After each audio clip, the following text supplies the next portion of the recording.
Pada zaman dahulu kala di sebuah pelok bumi yang tenang dan jauh dari hiruk-pikuk duniawi berdirilah sebuah desa yang sangat asri bernama Desa Karangasem.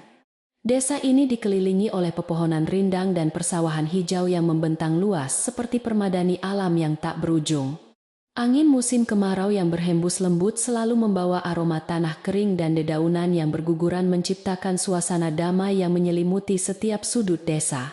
Di tengah desa tersebut terdapat sebuah rumah joglo kayu peninggalan tua yang memiliki halaman sangat luas dengan sebuah sumur batu yang airnya selalu jernih memantulkan cahaya mentari. Rumah tua itu adalah milik seorang pria parubaya yang sangat dihormati oleh warga sekitar bernama Ki Jatmiko. Beliau adalah sosok paman yang sangat lembut hatinya penuh kasih sayang, dan selalu memegang teguh tradisi, serta nilai leluhur peninggalan keluarganya. Ki Jatmiko tinggal berdua saja dengan keponakannya yang berstatus yatim piatu sejak kecil bernama Bayu.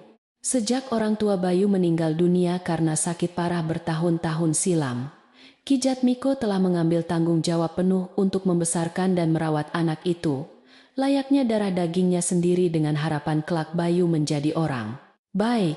Setiap hari Ki Jatmiko selalu bangun sebelum matahari terbit, untuk membersihkan halaman rumah yang luas dan menimba air dari sumur batu.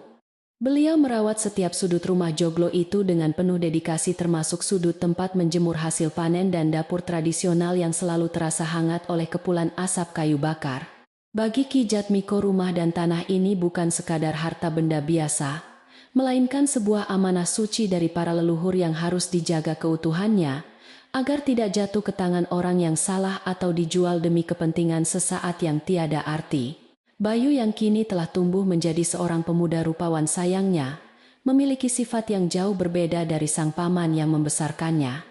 Pemuda itu tumbuh dengan hati yang diam-diam diselimuti oleh sifat serakah tidak sabaran, dan selalu mendambakan kekayaan instan tanpa harus bekerja keras memeras keringat di ladang. Meskipun di depan Ki Jatmiko ia sering bersikap manis dan penurut di dalam benaknya, Bayu selalu menganggap kehidupan di desa sangat membosankan dan kuno. Ia bermimpi untuk bisa tinggal di kota besar dengan segala kemewahannya yang selalu menggiurkan hati dan pikirannya. Untuk mewujudkan mimpi besarnya itu, Bayu mulai merencanakan sebuah niat buruk yang sangat keji untuk menguasai dan menjual tanah luas milik pamannya. Ia tahu betul bahwa harga tanah di desa Karangasem belakangan ini sedang melonjak tajam, karena banyak orang kota yang mencari lahan untuk dibangun villa atau tempat peristirahatan. Namun Bayu juga sangat sadar bahwa pamannya yang keras kepala itu tidak akan pernah bersedia menjual tanah leluhur tersebut walau ditawari uang sebanyak apapun. Oleh karena itu ia harus mencari cara yang sangat halus dan licik agar rencananya berjalan lancar. Suasana tenang di rumah joglo itu perlahan mulai terasa berbeda ketika musim kemarau panjang memasuki bulan ketiga dengan udara yang semakin terik. Ki Jatmiko yang biasanya merasa damai saat duduk di teras rumah sambil menikmati secangkir teh hangat, kini mulai merasakan ada sesuatu yang mengganjal di hatinya. Beberapa kali ia mendapati Bayu sedang berdiri melamun di tengah halaman sambil menatap rumah dan tanah itu dengan pandangan yang aneh dan penuh perhitungan. Pandangan mata pemuda itu tidak lagi memancarkan rasa syukur melainkan sorot mata kelaparan yang menginginkan lebih dari sekadar tempat tinggal. Tanda-tanda aneh pun mulai bermunculan satu persatu membuat Ki Jatmiko semakin sering mengernyitkan dahi dalam kebingungan dan rasa curiga yang ditepisnya. Pada suatu sore saat mereka sedang makan malam bersama dengan lauk tempe goreng dan sayur lodeh, Bayu tiba-tiba membuka pembicaraan yang tidak biasa. Paman, sebenarnya di mana paman menyimpan kotak kayu jati tua yang berisi surat-surat tanah peninggalan kakek itu? Tanya Bayu dengan nada suara yang dibuat-buat setenang mungkin, agar tidak menimbulkan kecurigaan. Namun matanya terus bergerak, gelisah. Ki Jatmiko menghentikan suapan nasinya sejenak, lalu menatap wajah keponakannya dengan sorot mata yang penuh kelembutan, namun menyimpan tanda tanya besar. Untuk apa kamu menanyakan hal itu? Nak, surat-surat itu tersimpan aman di tempat yang seharusnya, dan tidak perlu kamu pikirkan, jawab Ki Jatmiko pelan. Bayu hanya tersenyum tipis dan beralasan bahwa ia hanya ingin tahu saja, karena khawatir surat penting itu rusak dimakan rayap atau hancur karena udara lembab. Meskipun alasan itu terdengar masuk akal hati kecil, Ki Jatmiko merasa ada niat terselubung di balik pertanyaan keponakannya tersebut. Kejadian aneh tidak berhenti sampai di situ saja karena beberapa hari kemudian saat hari menjelang siang matahari bersinar sangat terik memanggang atap desa. Ki Jatmiko yang merasa kelelahan setelah membersihkan kebun belakang memutuskan untuk beristirahat dan tidur siang sejenak di dipan bambu yang berada di ruang tengah. Dalam keadaan setengah terlelap samar-samar, ia mendengar suara langkah kaki asing yang menginjak dedaunan kering di halaman depan rumah joglo kesayangannya. Suara itu jelas bukan langkah kaki Bayu, karena terdengar lebih berat dan menggunakan sepatu kulit yang berderit saat melangkah maju. Betapa terkejutnya beliau ketika melihat dua orang pria asing berpakaian sangat rapi dan memakai kacamata hitam sedang berdiri di sudut halaman dekat sumur batu. Salah satu dari pria asing itu memegang sebuah alat aneh yang belakangan diketahui Ki Jatmiko sebagai kamera lalu mulai memotret setiap sudut rumah dan luas tanah. Mereka saling berbisik sambil menunjuk-nunjuk ke arah batas tanah, seolah-olah sedang menilai harga keseluruhan properti tersebut. Ki Jatmiko segera bangkit dari dipan bambunya dan mengintip perlahan dari celah jendela kayu yang sedikit terbuka agar tidak diketahui orang di luar. Sebelum Ki Jatmiko sempat keluar rumah untuk menegur dan menanyakan maksud kedatangan mereka kedua, pria misterius itu sudah bergegas pergi meninggalkan halaman. Mereka berjalan cepat menuju mobil hitam, mengkilap yang diparkir cukup jauh dari gerbang desa agar tidak terlalu mencolok perhatian warga. Ki Jatmiko hanya bisa berdiri mematung di balik jendela sambil memegangi dadanya yang tiba-tiba berdebar kencang memikirkan kejadian ganjil yang baru saja disaksikannya. Firasat buruk mulai merayapi pikirannya dan menghubungkan kedatangan orang asing itu dengan pertanyaan Bayu tempo hari mengenai surat tanah. Malam harinya ketika Bayu pulang ke rumah setelah entah dari mana pergi seharian, Ki Jatmiko memutuskan menanyakan perihal orang asing tersebut. Bayu, tadi siang paman melihat dua orang pria berpakaian rapi memotret halaman dan rumah kita. Apakah kamu tahu siapa mereka? Tanya Ki Jatmiko hati-hati. Wajah Bayu terlihat sedikit pias dan terkejut. Namun ia cepat menguasai dirinya, lalu tertawa kecil seakan menutupi kegugupan di depan pamannya. Paman mungkin salah lihat? Atau itu cuma orang nyasar yang kagum melihat rumah joglo tua kita ini? Jawab Bayu santai. Meskipun jawaban Bayu terdengar wajar, namun insting seorang paman yang telah merawatnya sejak kecil mengatakan bahwa anak itu sedang menyembunyikan sebuah kebohongan besar. Ki Jatmiko memutuskan untuk tidak mendesak lebih jauh malam itu karena ia tidak ingin menimbulkan keributan di dalam rumah yang selalu damai ini. Ia memilih untuk memantau gerak-gerik keponakannya secara diam-diam sambil terus memanjatkan doa kepada Tuhan agar keluarganya dijauhkan dari segala macam mara bahaya. Angin malam berhembus masuk melalui celah dinding kayu membawa hawa dingin yang seolah menjadi pertanda akan datangnya badai cobaan di keluarga itu. Keesokan paginya rutinitas di rumah joglo kembali berjalan seperti biasa, seolah tidak pernah terjadi kejadian aneh pada hari sebelumnya yang mengganggu pikiran. Ki Jatmiko menyapu halaman dan membersihkan dedaunan kering sementara Bayu beralasan ingin pergi ke pasar desa untuk membeli beberapa keperluan dapur yang sudah habis. Namun anehnya, Bayu mengenakan pakaian yang sangat rapi dan menyisir rambutnya dengan klimis tidak seperti gaya berpakaiannya jika hanya sekadar pergi ke pasar tradisional. Ki Jatmiko hanya menatap kepergian keponakannya itu dengan perasaan was-was yang semakin menebal di dasar hatinya yang paling dalam. Tanpa sepengetahuan pamannya Bayu tidak pergi ke pasar desa, melainkan menemui seseorang di warung kopi yang terletak di pinggiran perbatasan desa. Di sana ia duduk berhadapan dengan salah satu pria berkacamata hitam yang kemarin datang diam-diam memotret pekarangan luas pamannya. Pria itu menepuk pundak Bayu dan memuji kerja keras pemuda itu dalam memberikan informasi detail mengenai batas tanah dan rumah joglo. Jadi bagaimana Bayu? Apakah pamanmu yang keras kepala itu sudah memberikan tanda tangan untuk surat kuasa penjualan tanah? Tanya pria itu mendesak.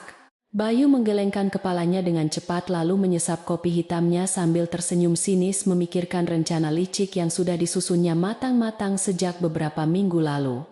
Belum Pak Paman, saya masih sangat curiga dan menjaga surat tanah itu dengan sangat ketat. Tapi Bapak tenang saja, saya sudah menyiapkan rencana cadangan, jawab Bayu. Ia berjanji akan segera mendapatkan dokumen yang dibutuhkan. Entah bagaimana caranya asalkan pria itu bersedia memberikan uang muka yang dijanjikan dalam waktu dekat. Bayu sudah membayangkan lembaran uang yang akan membawanya pergi dari kehidupan desa, yang menurutnya sangat membosankan dan tidak berguna. Sementara itu di rumah joglo Ki Jatmiko sedang duduk merenung di teras belakang, sambil memandangi hamparan sawah hijau yang memantulkan cahaya matahari pagi. Pikirannya melayang kembali ke masa lalu saat ia berjanji di depan ranjang kematian orang tua Bayu untuk menjaga anak itu dan tanah warisan. Janji itu terukir kuat di dalam jiwanya dan menjadi alasan utama mengapa ia rela tidak menikah hingga usia senja demi fokus membesarkan keponakan satu-satunya. Namun kini ia merasa ada jarak yang sangat jauh membentang antara dirinya dan pemuda yang sangat disayanginya sepenuh hati itu. Siang harinya seorang tetangga lama yang sangat baik hati bernama Kang Arif datang berkunjung ke rumah joglo sambil membawa sekeranjang buah mangga manis. Kang Arif adalah seorang petani pekerja keras yang sering bertegur sapa dengan Ki Jatmiko dan selalu menghormati pria parubaya itu sebagai tokoh desa. Silakan dinikmati mangganya. Ki ini baru saja saya panen dari kebun belakang rumah dan rasanya sangat manis, ucap Kang Arif sambil meletakkan keranjang di meja. Ki Jatmiko tersenyum hangat dan mengucapkan terima kasih atas kebaikan tetangganya yang selalu mengingatnya di setiap musim panen buah tiba. Saat mereka duduk santai menikmati teh hangat, Kang Arif tiba-tiba mencondongkan tubuhnya ke depan dengan raut wajah serius. Ki Jatmiko, maaf jika saya lancang, tapi akhir-akhir ini saya melihat keponakan panjenengan si Bayu sering bergaul dengan orang luar desa. Saya dengar dari obrolan orang di warung kopi, katanya Bayu sedang menjajaki bisnis jual beli tanah. Apakah itu benar? Kitanya Kang Arif hati-hati. Mendengar hal itu jantung Ki Jatmiko berdesir hebat, namun ia berusaha keras mempertahankan ketenangannya di depan sang tamu. Ki Jatmiko menarik napas panjang lalu menghembuskannya perlahan, mencoba mencari kata-kata yang tepat agar tidak menimbulkan desas-desus baru di kalangan warga desa. Itu mungkin cuma kabar burung saja Kang Arif, maklumlah Bayu masih muda dan sedang mencari pengalaman di luar sana, jawab Ki Jatmiko berbohong. Kang Arif menganggukkan kepalanya perlahan meski raut wajahnya masih menunjukkan keraguan yang mendalam terhadap jawaban tokoh desa yang sangat dihormatinya tersebut. Ia menyarankan agar Ki Jatmiko tetap berhati-hati dan terus mengawasi pergaulan Bayu karena zaman sekarang banyak orang jahat yang suka menipu. Setelah Kang Arif pamit pulang, Ki Jatmiko kembali terdiam merenungi semua kejadian aneh yang datang silih berganti dalam beberapa hari terakhir. Ia berjalan gontai menuju sumur batu di halaman depan, membasuh wajahnya dengan air dingin, berharap kecemasan yang mendera pikirannya bisa sedikit mereda. Air sumur yang biasanya menyegarkan kini seolah tidak mampu menghapus rasa panas yang membakar dadanya karena memikirkan kemungkinan terburuk tentang keponakannya. Apakah benar Bayu tega mengkhianati dirinya dan menjual tanah leluhur ini demi keserakahan duniawi yang fana, tanya Ki Jatmiko dalam hati.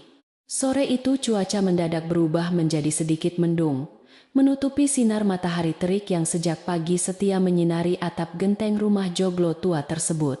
Hembusan angin kencang membuat daun-daun kering beterbangan di halaman, menciptakan suara gemerisik yang terdengar seperti bisikan alam yang sedang menyampaikan peringatan rahasia.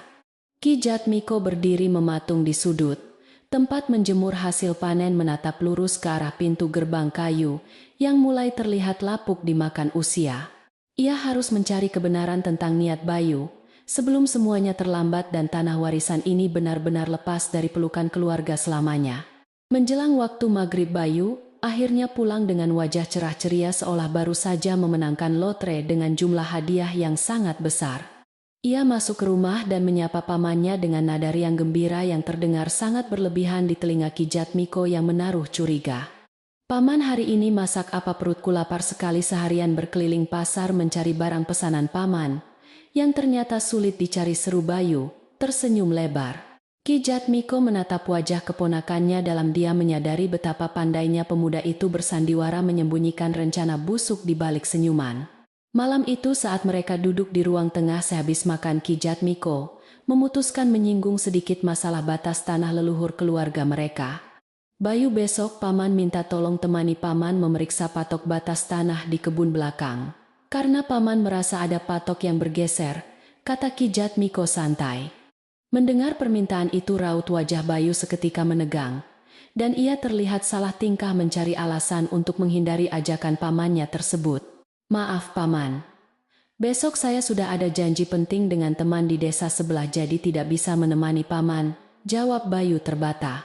Penolakan Bayu yang diiringi dengan kegugupan yang sangat jelas itu, semakin membenarkan kecurigaan di dalam hati Ki Jatmiko yang semakin merasa terpukul.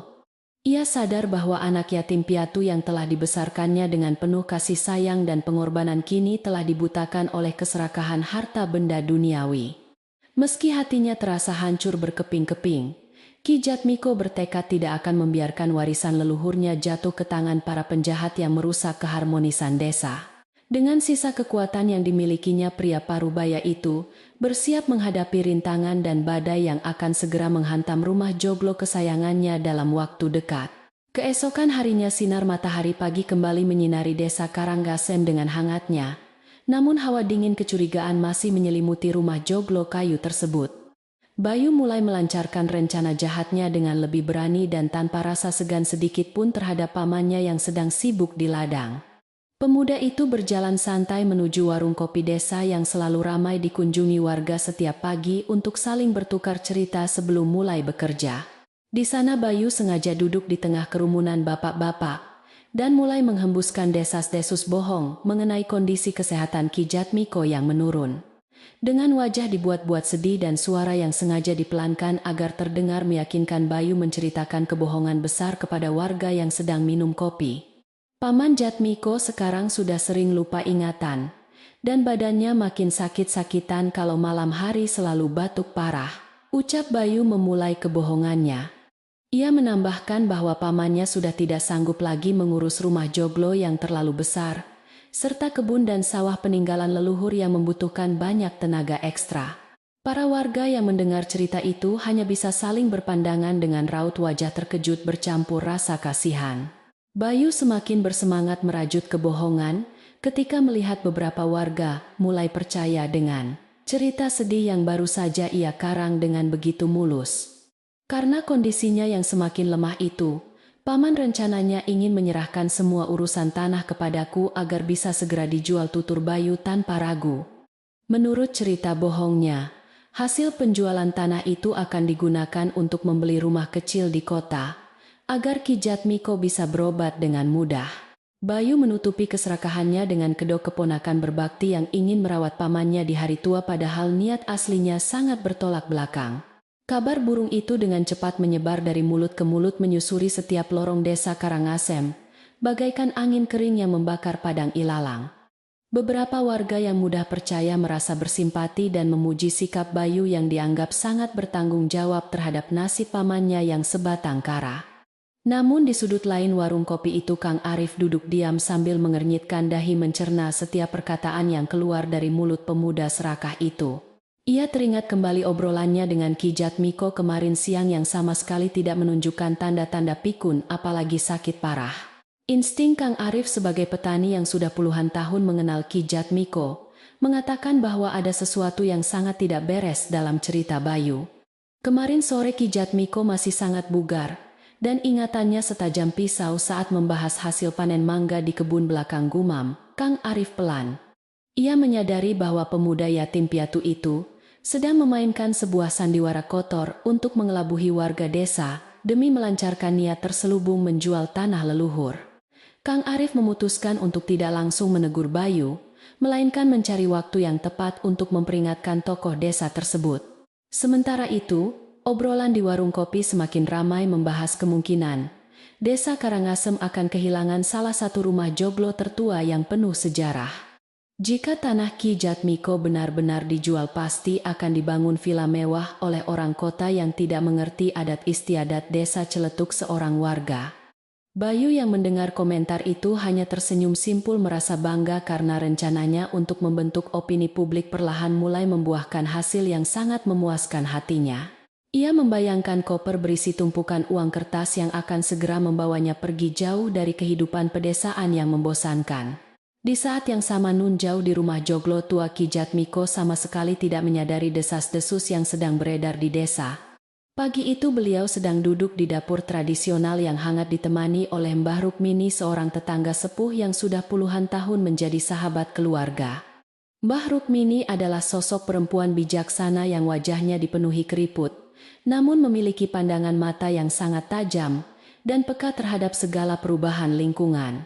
Mereka berdua sedang sibuk memilah biji kopi hasil panen untuk dijemur di halaman depan yang disinari matahari. Tangan keriput Mbah Rukmini dengan cekatan memisahkan biji kopi yang bagus dari yang jelek sambil sesekali mencuri pandang ke arah wajah Ki Jatmiko. Mata tuanya yang penuh pengalaman hidup itu bisa menangkap gurat kelelahan dan bayangan kecemasan yang berusaha disembunyikan oleh pria parubaya di hadapannya.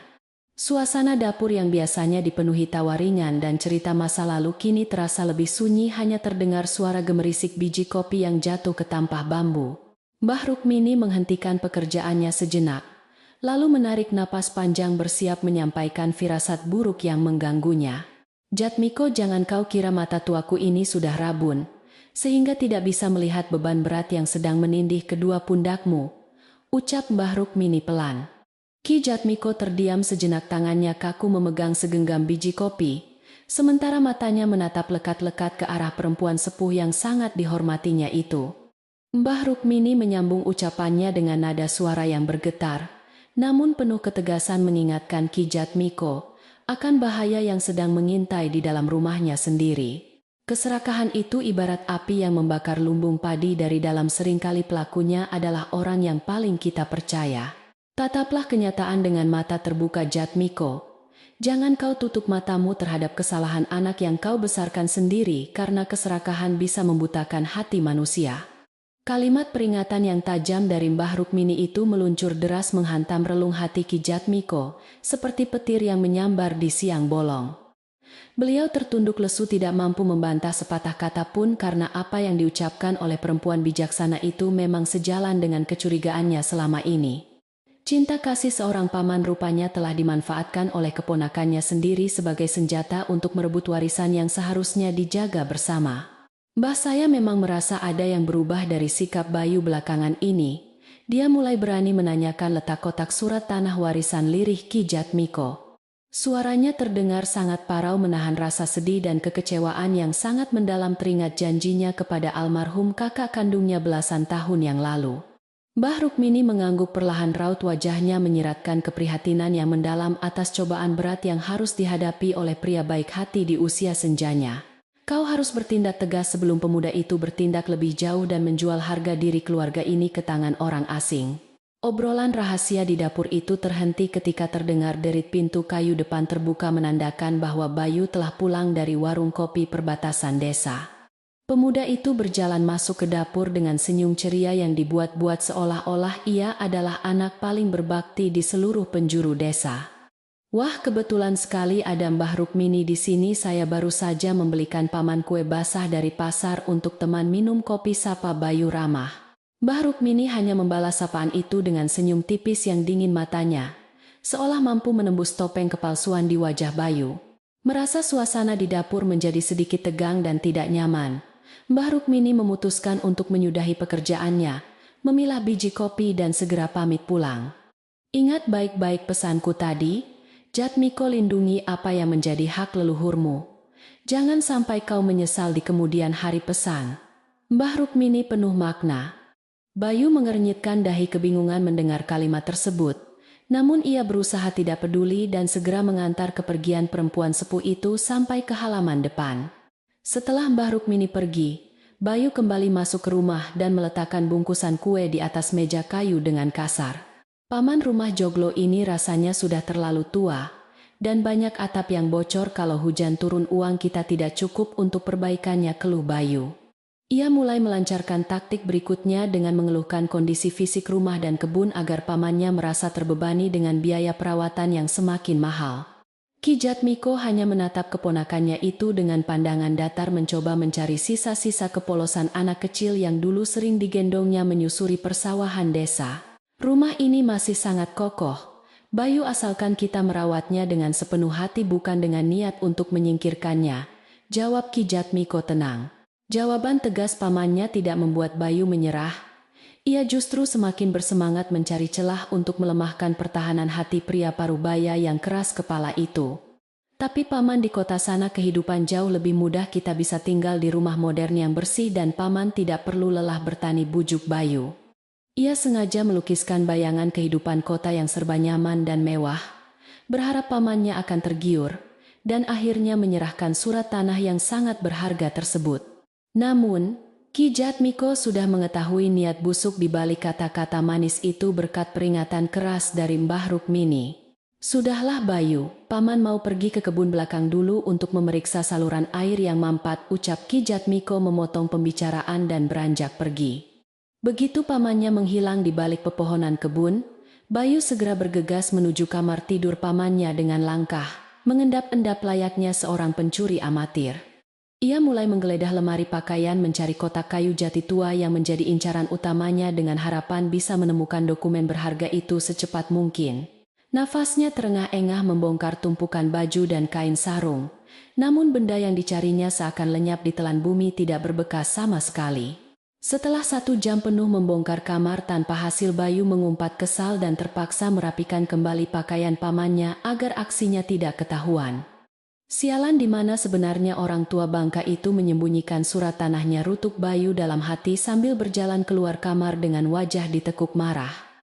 Saat ia baru saja duduk di teras depan, sambil mengipasi wajahnya yang berkeringat, tiba-tiba Kang Arif muncul di depan gerbang kayu membawa cangkul.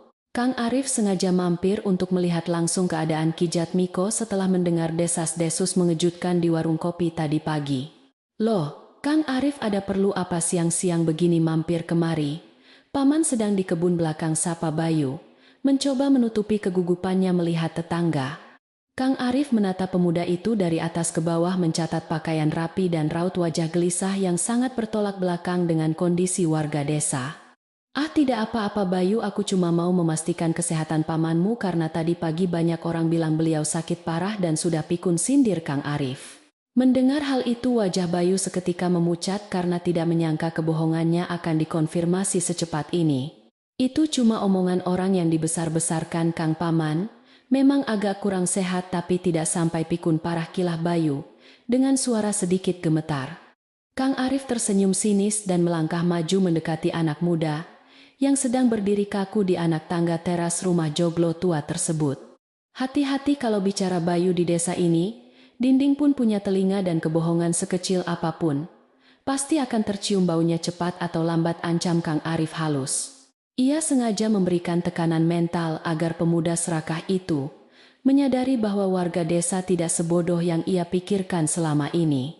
Setelah meninggalkan kalimat peringatan yang cukup menohok itu, Kang Arif membalikkan badan dan berjalan pergi meninggalkan pekarangan rumah tanpa menunggu balasan dari Bayu. Pemuda itu berdiri mematung dengan keringat dingin yang mulai mengucur deras di keningnya, menyadari bahwa rencananya mungkin sudah terendus oleh beberapa orang pintar. Ia harus bergerak lebih cepat sebelum pamannya mengetahui desas-desus di warung kopi dan membatalkan segala kemungkinan untuk mengambil alih tanah warisan tersebut. Dalam kepanikannya, Bayu memutuskan untuk menghubungi kembali maklar tanah dari kota dan meminta bantuan untuk memalsukan beberapa dokumen penting malam ini. Sore harinya cahaya mentari berubah menjadi jingga keemasan memantul indah di permukaan air sumur batu saat Ki Jatmiko sedang menimba air untuk mandi.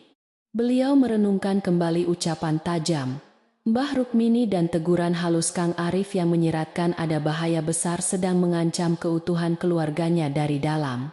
Kesunyian sore itu dipecahkan oleh suara kicauan burung perkutut dari dalam sangkar bambu yang digantung di sudut teras, seolah berusaha menghibur tuannya yang sedang bersedih. Ki Jatmiko mengusap wajahnya yang lelah, menguatkan batinnya untuk menghadapi kenyataan pahit bahwa darah dagingnya sendiri telah berubah menjadi musuh. Makan malam hari itu terasa sangat canggung dan sunyi. Tidak ada satupun percakapan yang keluar dari mulut paman maupun keponakan yang duduk berhadapan. Bayu lebih banyak menundukkan kepalanya menyuap nasi dengan cepat, sementara pikirannya melayang merencanakan pertemuan rahasia dengan sang maklar tanah di batas desa nanti malam. Ki Jatmiko memperhatikan gerak-gerik gelisah pemuda itu dengan ekor matanya, memastikan bahwa malam ini ia tidak akan membiarkan Bayu lepas dari pengawasannya walau sedetik. Beliau sengaja makan dengan sangat lambat, membiarkan waktu merayap pelan, menciptakan ketegangan psikologis yang membuat Bayu semakin tidak berkutik. Selesai makan malam, Bayu buru-buru membereskan piring kotor dan mencucinya di dapur, lalu segera mengenakan jaket tebalnya dengan alasan ingin mencari angin malam. "Paman, saya mau keluar sebentar ke pos ronda untuk mengobrol dengan teman-teman pemuda desa." Pamit Bayu sambil bergegas menuju pintu depan dengan tergesa-gesa. Ki Jatmiko hanya mengangguk pelan tanpa mengucapkan sepatah kata pun, membiarkan pemuda itu berjalan keluar menembus kegelapan malam yang mulai menyelimuti pekarangan rumah Joglo. Namun begitu sosok Bayu menghilang di balik gerbang kayu, Ki Jatmiko segera mengambil kain sarungnya bersiap mengikuti langkah keponakannya secara diam-diam. Langkah kaki Bayu terdengar cepat dan setengah berlari menyusuri jalan tanah pedesaan yang sepi dan hanya diterangi oleh cahaya bulan purnama yang pucat. Ia terus menoleh ke belakang memastikan tidak ada seorang pun yang mengikutinya, tanpa menyadari bahwa Ki Jatmiko adalah seorang pemburu jejak yang handal di masa mudanya. Bayu mengarah ke sebuah gubuk kosong yang terletak jauh di perbatasan desa dekat dengan jalan raya besar tempat biasanya kendaraan dari kota melintas. Ki Jatmiko bersembunyi di balik rimbunnya pohon pisang, jantungnya berdebar kencang saat melihat sebuah mobil hitam mewah sudah menunggu di sana. Dari kejauhan, Ki Jatmiko melihat pria berkacamata hitam keluar dari mobil dan menyerahkan sebuah amplop tebal berwarna coklat kepada keponakannya yang serakah itu. Bayu menerima amplop itu dengan tangan gemetar dan senyum lebar yang terlihat sangat mengerikan di bawah temaram cahaya lampu jalan yang berkedip-kedip. Pemandangan itu mengoyak hati Ki Jatmiko, menyapu bersih sisa-sisa keraguan yang selama ini membelenggu pikirannya tentang kejahatan anak yang telah dibesarkannya. Dengan langkah berat dan air mata tertahan, Ki Jatmiko berbalik pulang ke rumah bertekad untuk membongkar semua rahasia kotor ini keesokan harinya. Pagi itu embun masih menggantung di ujung dedaunan ketika Ki Jatmiko duduk termenung di teras depan memikirkan kejadian semalam yang sangat menyayat hati. Ingatan tentang Bayu yang menerima amplop koklat dari maklar tanah kota terus berputar-putar di dalam kepalanya seperti kaset rusak yang enggan berhenti. Matahari mulai meninggi memancarkan sinar hangat yang berusaha mengusir hawa dingin sisa malam, namun tidak mampu mencairkan kebekuan di dalam dada pria paruh baya itu. Ki Jatmiko merasa dirinya telah gagal mendidik anak yatim piatu titipan mendiang kakaknya menjadi seorang manusia yang tahu balas budi dan bersyukur atas nikmat. Suasana rumah Joglo tua itu terasa semakin kaku dan tidak nyaman saat Bayu melangkah keluar dari kamarnya dengan wajah yang masih terlihat mengantuk. Pemuda itu menguap lebar dan berjalan menuju dapur tanpa menyadari tatapan tajam pamannya yang seolah bisa menembus hingga ke dasar jiwanya yang paling gelap. "Paman, sarapan apa hari ini? Perutku sudah keroncongan sejak tadi malam," tanya Bayu sambil membuka tutup saji di atas meja makan dengan santai. Ki Jatmiko hanya menghela napas panjang dan menjawab bahwa ada sisa singkong rebus dan sambal terasi yang bisa dihangatkan kembali di atas tungku kayu. Selesai sarapan ala kadarnya, Bayu segera pamit dengan alasan ingin membantu pemuda desa lainnya memperbaiki jembatan bambu di atas sungai yang rusak akibat hujan. Ki Jatmiko tahu pasti bahwa itu hanyalah alasan omong kosong belaka untuk menutupi rencana busuknya menemui orang suruhan maklar tanah di luar batas desa. "Baiklah, hati-hati di jalan dan jangan pulang terlalu larut sore ini, karena cuaca kelihatannya akan mendung lagi," pesan Ki Jatmiko dengan nada sedatar mungkin. Begitu keponakannya menghilang dari pandangan Ki Jatmiko, segera bergegas menuju kamar pemuda itu untuk mencari bukti nyata atas pengkhianatan yang selama ini dicurigainya. Kamar Bayu terlihat sangat berantakan dengan pakaian kotor yang menumpuk di sudut ruangan dan debu tebal menutupi meja kayu kecil di dekat jendela.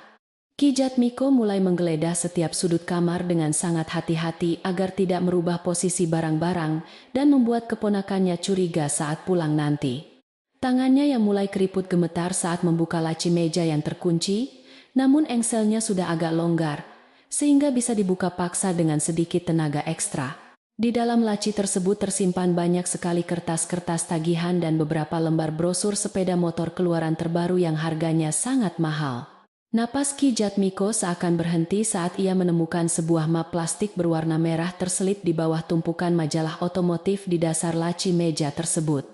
Dengan tangan gemetar beliau membuka map itu dan menemukan selembar draft surat kuasa penjualan tanah yang sudah diketik rapi menggunakan mesin tik modern. Isi surat itu menyatakan bahwa Ki Jatmiko menyerahkan hak penuh kepada Bayu untuk mengurus segala macam transaksi jual-beli atas tanah warisan leluhurnya. Yang lebih mengejutkan lagi, di bagian bawah surat tersebut sudah tertera cap jempol palsu yang seolah-olah merupakan tanda persetujuan resmi dari dirinya. Air mata yang sejak semalam ditahan akhirnya jatuh menetes, membasahi pipi keriput pria parubaya yang telah mengorbankan seluruh hidupnya demi sang keponakan. Ya Tuhan, dosa apa yang telah hamba perbuat di masa lalu, sehingga anak yang hamba besarkan dengan penuh kasih sayang tega melakukan hal sekotor ini. Surat palsu itu menjadi bukti tak terbantahkan bahwa Bayu memang berniat menjual tanah dan rumah joglo tempat mereka bernaung demi mendapatkan kekayaan instan. Ki Jatmiko segera melipat kembali surat tersebut dan memasukkannya ke dalam saku celananya sebagai senjata utama untuk menghentikan niat jahat pemuda serakah itu. Beliau merapikan kembali laci meja dan seluruh isi kamar agar terlihat seperti semula, seolah-olah tidak pernah ada orang yang masuk dan menggeledahnya. Setelah itu, Ki Jatmiko melangkah keluar menuju sumur batu di halaman depan untuk membasuh wajahnya yang basah oleh air mata dan keringat dingin.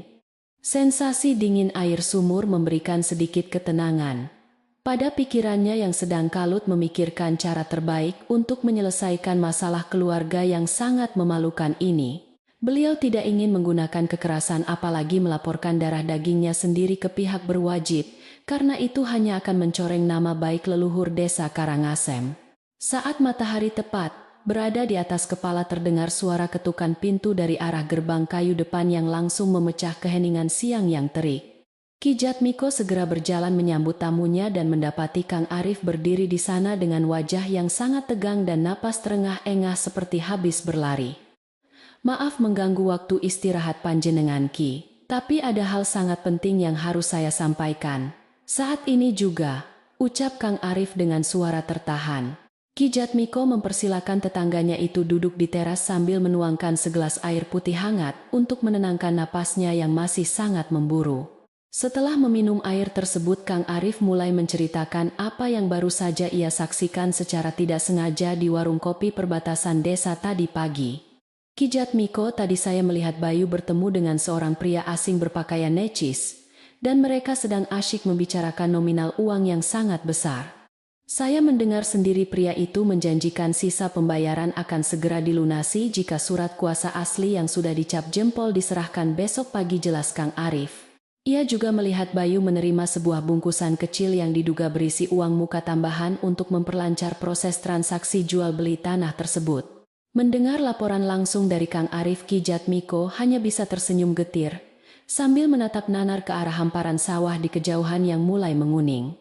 Kang Arif, aku sudah mengetahui semuanya dan aku juga sudah menemukan bukti draft surat kuasa palsu yang disembunyikan anak itu di kamarnya, jawab Ki Jatmiko pelan. Wajah Kang Arif seketika berubah menjadi sangat terkejut dan marah mendengar betapa nekatnya pemuda yatim piatu itu mengkhianati paman yang telah membesarkannya dengan susah payah. Astaga, Ki anak itu benar-benar sudah kehilangan akal sehatnya dan dibutakan oleh harta duniawi yang fana, rutuk Kang Arif sambil menggelengkan kepala. Kang Arif menyarankan agar Ki Jatmiko segera memanggil perangkat desa untuk menangkap Bayu karena perbuatannya memalsukan dokumen bisa dijerat dengan hukuman yang sangat berat. Namun Ki Jatmiko menolak usulan tersebut dengan halus karena ia masih memiliki rasa kasihan terhadap anak didiknya dan tidak ingin menghancurkan masa depannya. Aku punya rencana sendiri Kang Arif, aku ingin menyelesaikan masalah ini dengan cara yang baik di hadapan para saksi agar dia benar-benar jera. Ki Jatmiko meminta tolong kepada Kang Arif untuk mengumpulkan beberapa sesepuh desa dan mengundang Mbah Rukmini datang ke rumah joglo esok hari menjelang siang. Kang Arif menyanggupi permintaan tokoh desa yang sangat dihormatinya itu, dan berjanji akan mengatur semuanya dengan sangat rahasia, agar Bayu tidak curiga sedikit pun. Setelah tetangganya pulang, Ki Jatmiko kembali duduk termenung merangkai kata-kata, dan menyiapkan mental untuk menghadapi pertunjukan kebohongan yang akan segera berakhir esok hari. Angin sore mulai berhembus kencang membawa guguran daun jati yang berserakan di halaman, seakan menggambarkan perasaan hatinya yang hancur berantakan akibat pengkhianatan keluarga. Beliau berjalan menuju sudut tempat menjemur hasil panen, memandangi tumpukan jagung kering sambil memanjatkan doa memohon kekuatan batin dari Sang Pencipta alam semesta. Menjelang maghrib, Bayu kembali ke rumah dengan langkah riang gembira, bersiul pelan menyanyikan lagu dangdut yang sering diputar di warung kopi desa belakangan ini. "Paman, aku sudah pulang, maaf agak terlambat karena jembatan bambu itu. Ternyata kerusakannya cukup parah dan butuh tenaga banyak orang," sapa Bayu berbohong. Ki Jatmiko menyambutnya dengan senyum tipis yang penuh arti, sambil terus mengaduk sayur lodeh di atas tungku dapur yang asapnya mengepul memenuhi ruangan hangat. "Tidak apa-apa nak, yang penting kamu sudah pulang dengan selamat sekarang. Segeralah mandi dan kita makan malam bersama," jawab Ki Jatmiko dengan tenang. Malam itu suasana di ruang makan terasa sangat berbeda dari biasanya. Meskipun Ki Jatmiko berusaha bersikap normal, agar keponakannya tidak menaruh kecurigaan sama sekali. Bayu terlihat sangat bersemangat dan beberapa kali mencoba memancing pembicaraan mengenai rencana masa depan, jika mereka memiliki banyak uang dari hasil panen yang melimpah. "Paman, bayangkan jika kita punya uang ratusan juta, kita bisa membeli mobil bagus dan jalan-jalan keluar kota setiap akhir pekan," ucap Bayu berangan-angan. Ki Jatmiko hanya mendengarkan ocehan pemuda itu, sambil mengunyah makanannya, perlahan menyadari bahwa uang yang dimaksud Bayu adalah hasil penjualan tanah warisan leluhur. Mimpi itu terlalu tinggi untuk ukuran petani desa seperti kita. "Bayu, lebih baik syukuri apa yang ada, dan rawatlah tanah ini dengan baik," sahut Ki Jatmiko. Mendengar jawaban pamannya, raut wajah Bayu sedikit merengut, namun ia cepat-cepat menyembunyikan kekesalannya di balik senyum palsu yang sudah sangat dikuasainya selama ini.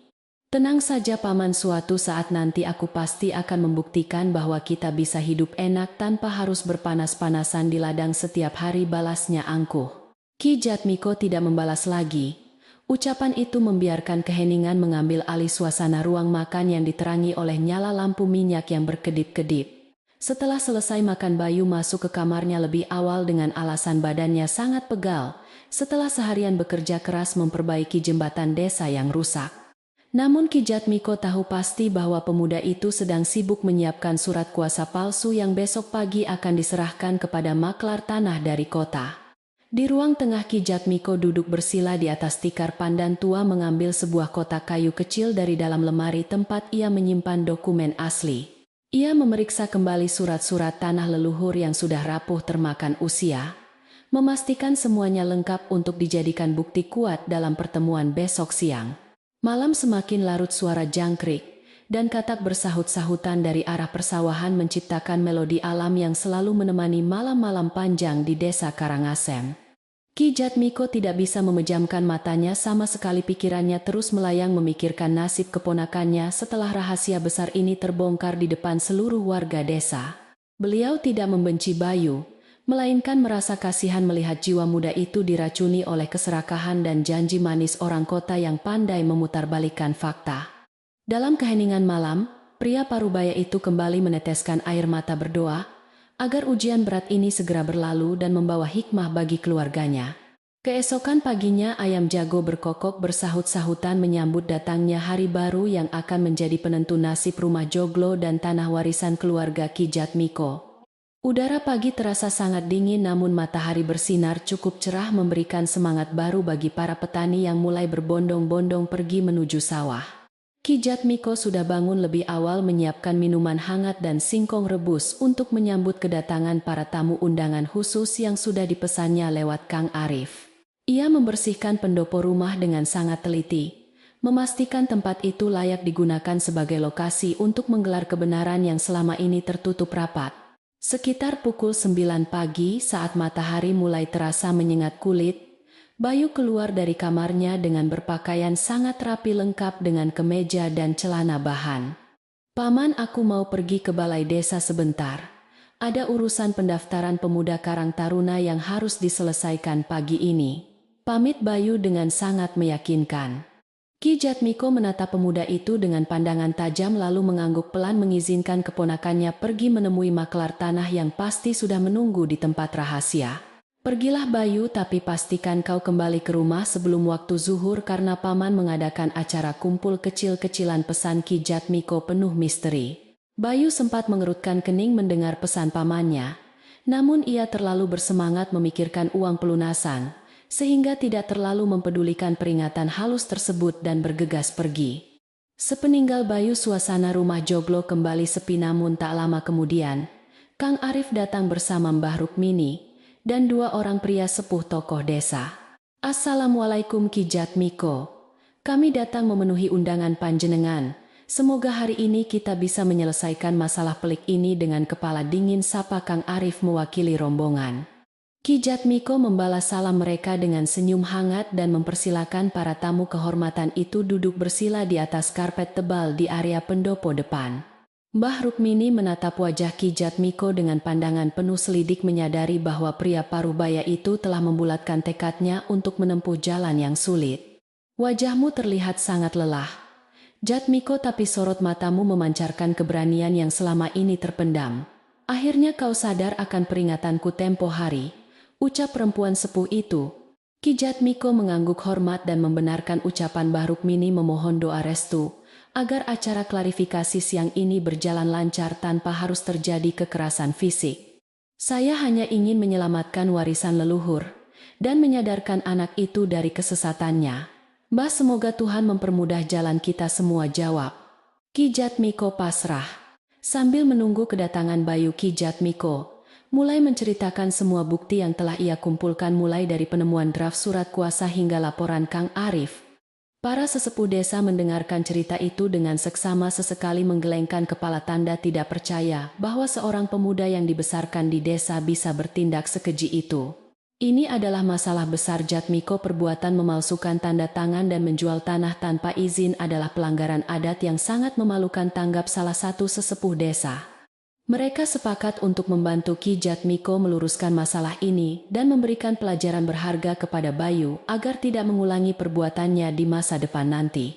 Waktu terus berjalan, mentari semakin tinggi menyinari halaman rumah joglo yang luas. Bayangan pepohonan mulai memendek menandakan waktu zuhur hampir tiba di desa Karangasem.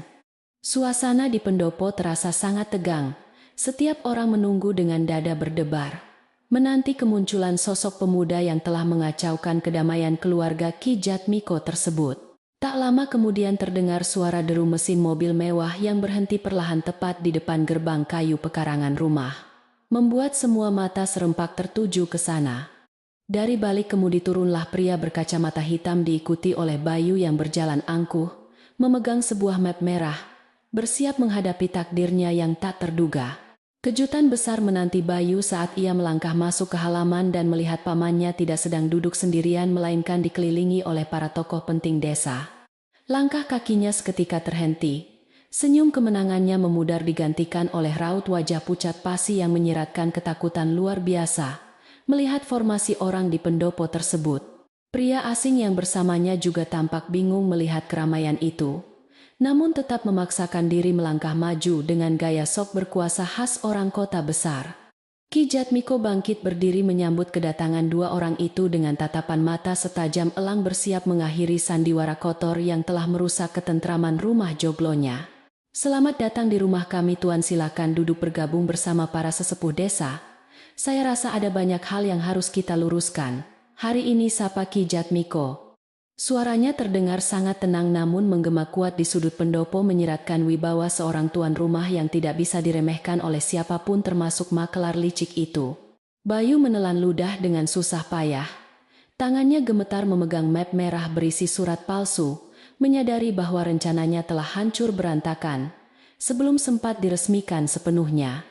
Babak akhir dari konspirasi perebutan tanah ini pun akhirnya dimulai di bawah tatapan mata tajam para saksi yang siap menegakkan keadilan adat desa. Suasana di pendopo rumah joglo itu mendadak menjadi sangat sunyi dan menegangkan, seperti udara sebelum badai besar turun menyapu daratan desa yang tenang. Makelar tanah dari kota itu tampak ragu sejenak, namun dengan angkuh ia tetap melangkah naik dan duduk bersila di hadapan para sesepuh desa. Bayu mengikuti dari belakang dengan langkah gontai, wajahnya menunduk dalam-dalam tak berani menatap mata pamannya, apalagi tatapan tajam dan dingin Mbah Rukmini. Ki Jatmiko memandang keponakannya dengan sorot mata penuh kekecewaan, lalu beralih menatap tamu asing yang berani menginjakan kaki di rumah leluhurnya tanpa izin resmi. Perkenalkan, nama saya adalah bos dari perusahaan properti kota yang datang untuk menyelesaikan transaksi jual beli tanah milik keluarga ini. Sapa pria berkacamata itu dengan nada sombong. Ia mengira bahwa para warga desa ini hanya sedang berkumpul biasa dan bisa dengan mudah diusir jika transaksi sudah selesai ditandatangani sore hari ini. Ki Jatmiko tersenyum tipis mendengar kesombongan tamu tak diundang tersebut lalu menjawab dengan nada suara yang sangat tenang, namun penuh dengan ketegasan yang mutlak. Maaf Tuan, sepertinya ada kesalahpahaman besar di sini karena saya sebagai pemilik sah tanah ini tidak pernah berniat menjual sejengkal pun warisan leluhur. Makelar tanah itu terkejut dan langsung menoleh ke arah Bayu dengan tatapan penuh amarah menuntut penjelasan atas ucapan pria paruh baya di depannya. Bayu, apa maksud semua ini? Bukankah kau bilang pamanmu sudah setuju? Dan kau membawa surat kuasanya hari ini, bentak pria kota itu dengan sangat keras. Bayu semakin gemetar, seluruh tubuhnya berkeringat dingin, dan mulutnya seakan terkunci rapat tidak mampu mengeluarkan sepatah kata pun untuk membela diri di hadapan warga.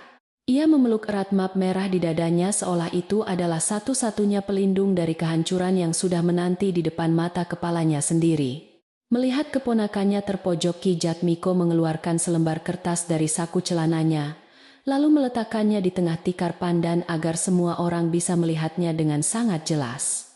Ini adalah draft surat kuasa palsu yang dibuat oleh keponakan saya secara diam-diam lengkap dengan cap jempol yang bukan milik saya, ucap Ki Jatmiko tegas. Kang Arif dan para sesepuh desa mengangguk pelan membenarkan karena mereka sudah melihat dan memeriksa keaslian bukti kejahatan tersebut sebelum tamu kota ini datang.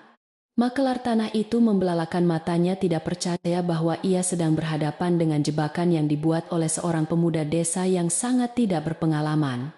Surat yang kau pegang itu tidak ada artinya Tuan, karena sejak awal aku tidak pernah memberikan persetujuan apapun apalagi membubuhkan cap jempol di sana. Bayu telah membohongi kita semua demi mendapatkan uang muka darimu dan mengkhianati keluarga yang telah membesarkannya dengan penuh kasih sayang.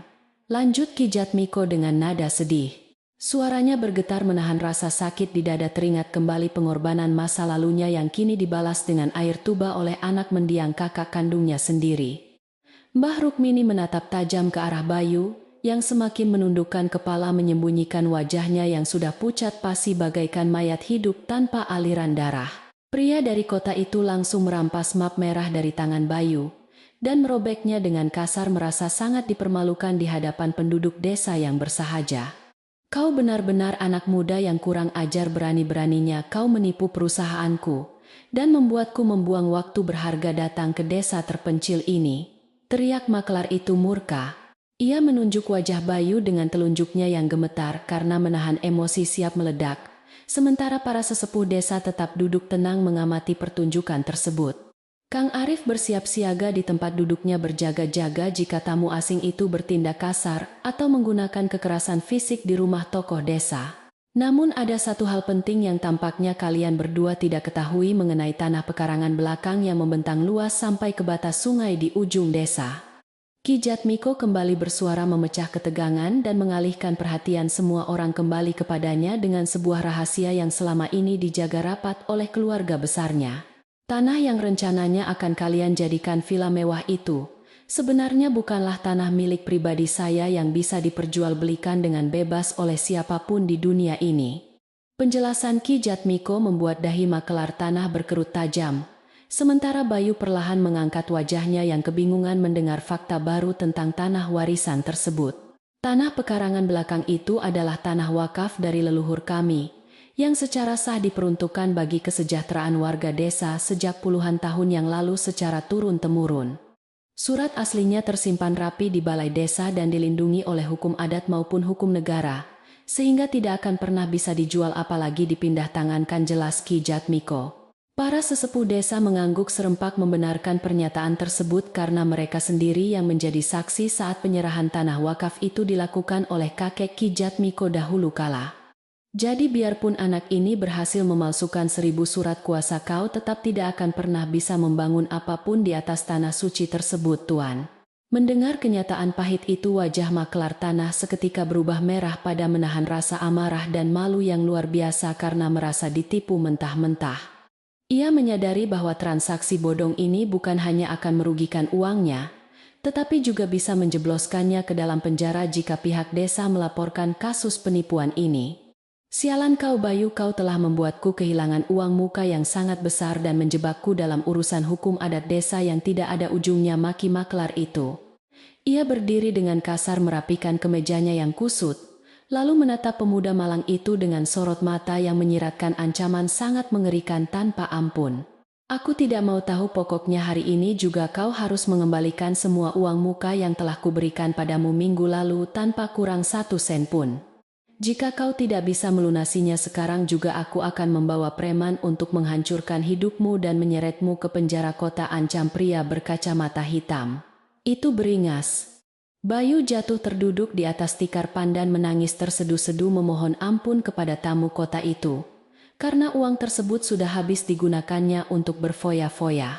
Ia mengaku telah membeli beberapa barang mewah dan membayar hutang judinya di warung desa sebelah, sehingga tidak memiliki sisa uang sepeser pun saat ini.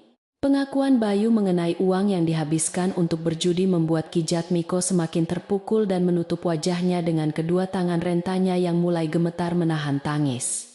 Pria parubaya itu sama sekali tidak menyangka bahwa keponakannya telah jatuh ke dalam lubang kemaksiatan yang begitu dalam di belakang punggungnya selama ini. Mbah Rukmini menghela napas panjang menyayangkan nasib pemuda yang telah menyia-nyiakan kasih sayang pamannya hanya demi mengejar kesenangan duniawi yang berujung pada kehancuran fatal. Sesepuh desa saling berbisik menyetujui bahwa karma telah datang menjemput pemuda serakah itu melalui tangan makelar kota yang kini sedang murka menuntut haknya. Kang Arif mencoba menenangkan suasana yang semakin memanas dengan berdiri dan berbicara mewakili Ki Jatmiko yang masih larut dalam kesedihan mendalam atas pengkhianatan keponakannya tersebut. Tuan, kami warga desa tidak ingin ada keributan di sini, jadi silakan selesaikan urusan utang piutang Anda dengan Bayu, tanpa melibatkan keluarga Ki Jatmiko. Pemuda ini telah terbukti memalsukan dokumen dan berniat mencuri tanah wakaf desa, sehingga kami tidak akan melindunginya dari tuntutan hukum yang Anda berikan, tegas Kang Arif. Warga desa sudah muak dengan kebohongan Bayu yang sengaja menyebar desas-desus buruk tentang pamannya demi memuluskan rencana jahatnya menjual tanah warisan berharga. Makelar tanah itu mendengus kesal, namun menyadari bahwa ia kalah jumlah dan posisi di desa ini, sehingga tidak berani membuat keributan yang lebih besar. Baiklah, aku akan memberimu waktu 1 bulan untuk melunasi seluruh hutangmu Bayu, jika tidak nyawamu yang akan menjadi bayarannya, ancam pria itu sebelum beranjak pergi. Ia melangkah keluar dari pendopo dengan langkah tergesa-gesa masuk ke dalam mobil mewahnya, dan segera melaju meninggalkan pekarangan rumah joglo dengan kepulan debu tebal. Sepeninggal tamu kota itu, suasana di pendopo kembali hening, hanya terdengar suara isak tangis Bayu yang menyesali kebodohannya menjerat diri dalam kehancuran masa depan. Ki Jatmiko menatap keponakannya yang sedang bersimpuh di lantai pendopo, meratapi nasibnya yang kini hancur berantakan akibat keserakahan dan ambisi buta menguasai harta warisan leluhur. Paman, maafkan aku Paman, aku benar-benar hilaf dan terbuai oleh bujukan orang kota itu. Tolong bantu aku melunasi hutang ini. Tangis Bayu memohon belas kasihan. Ia merangkak mendekati pamannya, mencoba meraih kaki pria parubaya itu. Namun Kang Arif segera menahannya agar tidak mengganggu ketenangan tokoh desa yang dihormati tersebut. Ki Jatmiko menggelengkan kepalanya, pelan matanya memancarkan ketegasan yang tidak bisa diganggu-gugat, meskipun hatinya hancur melihat keadaan anak didiknya yang malang itu. Air mataku sudah kering untuk menangisimu, Bayu. Aku telah memberikan seluruh hidupku untuk membesarkanmu, namun kau membalasnya dengan cara yang sangat keji dan sangat memalukan. Aku tidak akan pernah menjual sejengkal pun tanah leluhur ini, apalagi tanah wakaf desa, hanya untuk menutupi hutang maksiatmu di luar sana, ucap Ki Jatmiko. Suaranya bergema di seluruh pendopo menjadi sebuah putusan mutlak yang mengakhiri segala harapan Bayu untuk berlindung di balik kebaikan hati paman yang selama ini dimanfaatkannya. Para sesepuh desa mengangguk setuju mendukung penuh keputusan tegas Ki Jatmiko untuk membiarkan pemuda itu menanggung sendiri akibat perbuatannya yang melanggar aturan desa. Mbah Rukmini ikut berbicara memberikan nasihat terakhir kepada pemuda yang sedang dilanda penyesalan terlambat itu dengan nada suara yang sangat tenang, namun menusuk relung kalbu. Keserakahan selalu meminta bayaran yang sangat mahal anak muda, dan kini kau harus membayar semua kebohonganmu dengan keringat dan darahmu sendiri di luar sana sendirian. Jangan pernah kau bermimpi untuk kembali ke rumah ini, sebelum kau bisa membuktikan dirimu menjadi manusia yang bersih dari sifat rakus dan tipu muslihat murahan. Nasihat perempuan sepuh itu seolah menjadi palu hakim yang mengetuk keputusan adat untuk mengusir Bayu dari lingkungan desa yang damai dan asri tersebut selamanya. Mulai hari ini kau harus angkat kaki dari desa Karangasem dan cari pekerjaan kasar di kota untuk melunasi semua hutang-hutangmu kepada rentenir tanah itu. Jangan pernah membawa nama keluargaku lagi dalam urusan kotor kalian karena ikatan batin kita sudah putus sejak kau memalsukan cap jempolku, titah Ki Jatmiko tegas. Bayu menangis semakin keras menyadari bahwa ia telah kehilangan segalanya, rumah yang hangat, keluarga yang menyayanginya, dan masa depan yang tenang di desa tercinta ini. Ia tidak punya pilihan lain selain menerima hukuman berat ini dan pergi meninggalkan kampung halamannya dengan membawa rasa malu yang sama sekali tidak tertahankan. Dengan langkah gontai dan air mata yang terus mengalir membasahi pipinya, Bayu masuk ke dalam kamarnya untuk mengemas beberapa potong pakaian usang yang tersisa. Ia memasukkan bajunya ke dalam tas ransel kusam peninggalan ayahnya, lalu berjalan keluar rumah melewati para sesepuh desa yang menatapnya dengan pandangan penuh cibiran tajam. Tak ada satupun tetangga yang merasa kasihan kepadanya karena berita tentang kebohongannya di warung kopi kini telah berbalik menghantam dirinya sendiri dengan sangat keras. Bayu melangkah keluar gerbang kayu rumah joglo, menoleh ke belakang untuk terakhir kalinya melihat pamannya yang berdiri tegar, menyembunyikan luka hati yang sangat mendalam. Sosok pemuda itu perlahan menghilang di balik tikungan jalan. Tanah desa ditelan oleh debu musim kemarau yang berterbangan ditiup angin sore yang bertiup cukup kencang. Ki Jatmiko menarik napas panjang lalu menghembuskannya perlahan, seolah melepaskan beban berat yang selama beberapa minggu ini menghimpit dada dan pikirannya tanpa henti setiap malam. Kang Arif dan para sesepuh desa segera menghampiri pria parubaya itu, memberikan tepukan penyemangat di pundaknya untuk menegarkan hati tokoh yang sangat mereka hormati. Panjenengan sudah melakukan hal yang paling benar. Ki membiarkan anak itu belajar dari kerasnya kehidupan adalah bentuk kasih sayang yang sesungguhnya, hibur Kang Arif menenangkan. Acara kumpul di pendopo itu akhirnya dibubarkan dengan perasaan lega karena badai pengkhianatan yang mengancam keutuhan desa telah berhasil dihalau tanpa pertumpahan darah sedikit pun hari ini. Para sesepuh desa pamit pulang ke rumah masing-masing membawa cerita kebenaran yang akan segera meluruskan segala desas-desus bohong di warung kopi perbatasan desa. Mbah Rukmini menjadi orang terakhir yang meninggalkan halaman rumah joglo, menyempatkan diri untuk tersenyum hangat kepada Ki Jatmiko yang sedang duduk merenung di tangga teras. Rumah ini akan kembali damai, Jatmiko roh. Para leluhur pasti tersenyum melihat keberanianmu mempertahankan amanah suci ini, ucap Mbah Rukmini. Pelan lalu berjalan pulang perlahan. Matahari perlahan turun ke ufuk barat mewarnai langit desa Karangasem dengan semburat warna jingga yang sangat indah memantul di permukaan sumur batu tua di halaman. Ki Jatmiko bangkit dari duduknya, mengambil sapu lidi dan mulai membersihkan halaman depan rumah joglo, seolah menyapu bersih semua kenangan buruk yang baru saja terjadi. Suara gesekan sapu lidi dengan dedaunan kering memecah keheningan sore, memberikan ritme kehidupan yang kembali normal di pekarangan rumah peninggalan leluhur yang penuh sejarah tersebut. Ia merasa rumah kayunya kini terasa lebih luas dan sedikit sepi, namun batinnya jauh lebih tenang dibandingkan saat hidup dalam bayang-bayang kebohongan sang keponakan.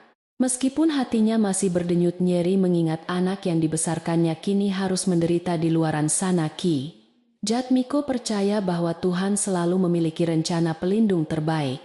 Beliau berjanji pada dirinya sendiri untuk terus merawat kebun sawah dan rumah joglo ini hingga napas terakhirnya berhembus meninggalkan dunia fana yang penuh tipu daya. Karma telah menjalankan tugasnya dengan sangat sempurna, menghukum sang pengkhianat melalui tangan orang yang sama-sama serakah tanpa harus mengotori tangan orang-orang baik desa. Pelajaran berharga ini akan selalu terukir dalam sejarah keluarga, menjadi pengingat bagi generasi mendatang tentang bahaya laten dari sifat tamak dan hati yang tidak bersyukur. Malam pun turun menyelimuti desa dengan keheningan yang nyaman. Suara jangkrik kembali bernyanyi menyambut datangnya waktu istirahat bagi para petani yang kelelahan setelah bekerja keras. Ki Jatmiko menyalakan lampu minyak di ruang tengah lalu merebus air di tungku dapur untuk membuat secangkir kopi hitam kesukaannya yang sudah lama tak dinikmati. Aroma kopi yang pekat menguar memenuhi seluruh ruangan memberikan sensasi kehangatan yang mengusir sisa-sisa hawa dingin dari pertikaian keluarga di siang hari yang menegangkan tadi. Beliau duduk di kursi goyang tua di teras belakang menyesap kopinya perlahan sambil menatap hamparan bintang yang bertaburan di langit malam desa yang jernih. Kejadian hari ini akan menjadi cerita yang diwariskan dari mulut ke mulut oleh warga desa tentang seorang paman yang tegar menghadapi ujian hidup seberat apapun. Kang Arif dan tetangga lainnya pasti akan lebih sering berkunjung ke rumah joglo ini untuk menemani Ki Jatmiko, agar beliau tidak merasa kesepian lagi nantinya. Dukungan dari masyarakat desa adalah kekuatan utama yang membuat pria parubaya itu mampu berdiri tegak setelah badai pengkhianatan memporak-porandakan perasaan terdalam di hatinya. Kekeluargaan yang tulus ternyata tidak selalu berasal dari ikatan darah, melainkan dari kepedulian orang-orang di sekitar yang selalu hadir di saat kita terpuruk jatuh. Angin malam terus berhembus lembut menyapa dedaunan mangga di halaman belakang, membawa aroma tanah kering yang sebentar lagi akan tersiram hujan musim depan yang menyegarkan. Ki Jatmiko menutup matanya perlahan membiarkan kedamaian meresap ke dalam jiwanya yang sempat terluka parah oleh ambisi kotor keponakannya yang kini telah pergi sangat jauh. Ia memanjatkan doa syukur kepada Tuhan Yang Maha Esa, karena telah melindunginya dari niat jahat dan menyelamatkan tanah wakaf desa dari kehancuran tak termaafkan selamanya. Malam ini ia akan tidur nyenyak di atas dipan bambunya tanpa ada lagi rahasia kelam yang menghantui pikirannya di rumah joglo yang sangat dicintainya itu. Tidak ada lagi rasa takut akan kehilangan tanah warisan, tidak ada lagi tatapan curiga yang harus disembunyikan di balik senyuman palsu setiap hari sepanjang waktu. Ki Jatmiko akhirnya bisa bernapas dengan sangat lega menyadari bahwa kebenaran selalu menemukan jalannya sendiri untuk terungkap sekeras apapun kebohongan berusaha menutupinya dari pandangan mata. Rumah joglo kayu itu tetap berdiri kokoh menantang zaman menjadi saksi bisu atas kemenangan ketulusan hati dalam melawan keserakahan duniawi yang tidak ada batasnya sama sekali. Besok pagi kehidupan akan kembali berjalan seperti biasa dan beliau siap menyambut datangnya mentari dengan semangat baru untuk terus menjaga warisan leluhur tercinta dengan ikhlas. Hari-hari berlalu sejak kepergian Bayu dari desa Karangasem, dan suasana rumah joglo tua perlahan kembali menemukan ritme kedamaiannya yang sempat hilang terenggut paksa. Musim kemarau panjang yang menyiksa akhirnya perlahan mereda, ditandai dengan gumpalan awan hitam pekat yang mulai sering menggantung rendah di atas langit persawahan setiap sore tiba. Aroma tanah kering yang khas seketika menyeruak ke udara saat rintik hujan pertama jatuh membasahi pekarangan luas rumah peninggalan leluhur yang sangat bersejarah bagi warga desa tersebut. Ki Jatmiko berdiri di teras depan tersenyum mensyukuri rahmat alam yang menghapus jejak kesedihan. Rintik hujan yang awalnya turun malu-malu kini berubah menjadi derai air mata langit yang sangat deras menyirami seluruh pelosok desa Karangasem tanpa terkecuali. Daun-daun mangga yang tadinya berselimut debu tebal, kini kembali memancarkan warna hijau segar, seolah ikut bersorak gembira. Menyambut datangnya musim penghujan yang sangat dinantikan semua orang. Air hujan mengalir deras memenuhi saluran irigasi sawah dan mengisi kembali sumur batu di halaman depan rumah joglo hingga permukaannya tampak tenang memantulkan cahaya mendung. Ki Jatmiko menyeduh secangkir teh panas sambil meresapi suara gemericik air yang menenangkan jiwa. Kehidupan di dalam rumah joglo kayu itu kini terasa jauh lebih lapang meskipun ada sedikit ruang kosong di sudut hati Ki Jatmiko yang tertinggal sunyi. Kamar yang dulu ditempati oleh keponakannya kini telah dibersihkan secara menyeluruh, dan jendelanya selalu dibiarkan terbuka setiap pagi, agar udara segar bisa leluasa masuk menggantikan pengap. Beliau tidak lagi menemukan pakaian kotor yang berserakan atau sisa-sisa piring makan yang sengaja ditinggalkan begitu saja di atas meja dapur oleh pemuda pemalas tersebut. Semua barang peninggalan Bayu telah disimpan rapi di dalam lemari kayu tua. Setiap pagi rutinitas Ki Jatmiko kembali berjalan normal seperti sedia kala tanpa ada lagi rasa was-was atau tatapan penuh kecurigaan yang mengganjal di dalam benaknya. Ia bangun sebelum ayam jago, berkokok mengambil air wudhu dengan air sumur yang sedingin es, lalu menunaikan ibadah dengan sangat khusyuk memohon keselamatan dunia akhirat. Setelah itu tangannya yang mulai keriput namun masih sangat kuat akan mengambil cangkul dan berjalan menuju kebun belakang untuk membersihkan gulma liar yang mulai tumbuh subur menyerap air hujan. Tanah leluhur itu kini kembali mendapatkan kasih sayang utuh dari pemilik aslinya. Warga desa Karangasem pun perlahan mulai melupakan insiden memalukan yang sempat menghebohkan warung kopi perbatasan beberapa waktu yang lalu, berkat kebijaksanaan para sesepuh desa.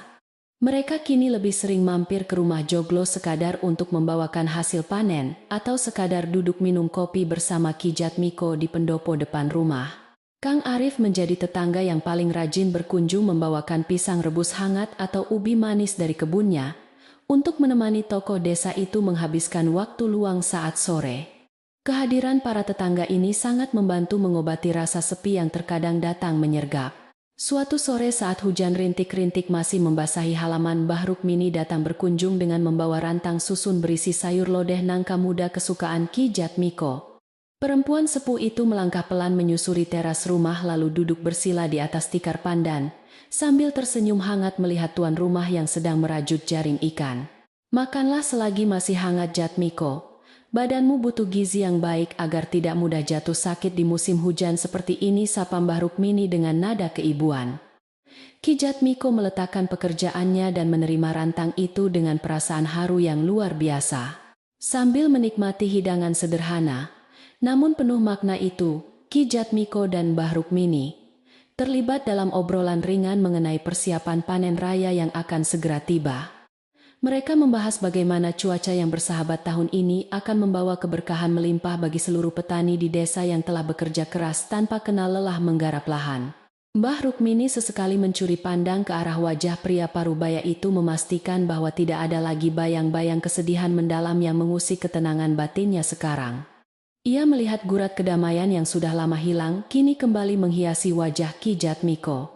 Di tengah obrolan hangat itu, Ki Jatmiko tiba-tiba menatap kosong ke arah hujan yang turun di halaman depan seolah teringat akan masa lalunya. "Mbah, jujur saja terkadang di malam yang sepi aku masih memikirkan nasib anak itu di kota sana, apakah dia bisa makan dan tidur dengan layak. Bagaimanapun juga darah kakakkulah yang mengalir di tubuhnya. Aku sudah memaafkan semua kesalahannya, namun hukum alam tetap harus berjalan tegas," ucap Ki Jatmiko dengan suara bergetar. Mbah Rukmini mengangguk paham menyadari betapa luasnya lautan kasih sayang seorang paman terhadap anak didiknya tersebut. "Wajar jika kau merasa rindu dan khawatir Jatmiko, karena kau membesarkannya dengan ketulusan hati yang sangat murni tanpa pernah mengharapkan balasan apapun darinya. Namun biarkanlah ia menempuh jalan penderitaannya sendiri saat ini, karena hanya melalui rasa sakit dan penyesalan ia bisa menyadari betapa berharganya keluarga yang telah dikhianatinya.